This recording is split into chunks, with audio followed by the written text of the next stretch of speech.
Kamusta sa lahat mga kaibigan?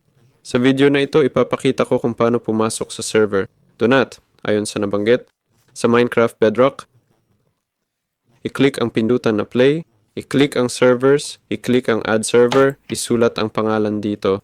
O, doon. Do not. SMP at isulat dito ang IP mula sa SMP.NET port, iwanan ito. I-click ang add at play. At hintayin ang pagpasok. Kapag humingi ng download resources, i-click ang download at play. At papasok na tayo sa server.